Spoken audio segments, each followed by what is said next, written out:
Welcome to MedEd Byte, micro just-in-time education. Hello, this is Fernando again, and I will guide you through this educational byte. Cycle is when the ventilator inspiratory phase is terminated. There are three types of cycling. First is volume cycling. Breaths can be set to terminate when the operator set volume has been delivered to the patient. Then there is time cycling.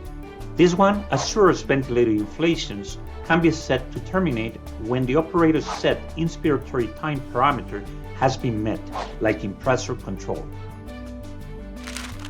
The third is flow cycling. Spontaneous support ventilator breaths are not controlled by either volume or time, and pressure is maintained during the entirety of inspiration.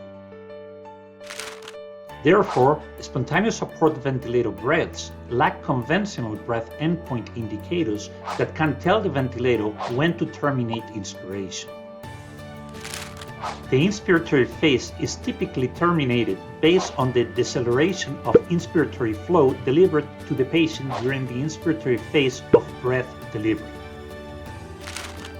During the positive pressure inflation of a spontaneous support ventilator breath, the delivered inspiratory flow required by the ventilator to achieve and maintain the operator's set target pressure reduces over time as a result of waning patient effort, patient lung impedance, and achieved lung volume. Time cycling may be used with spontaneous support ventilator breaths to prevent unacceptably long spontaneous inspiratory times when air leaks are present. Medtronic, engineering the extraordinary.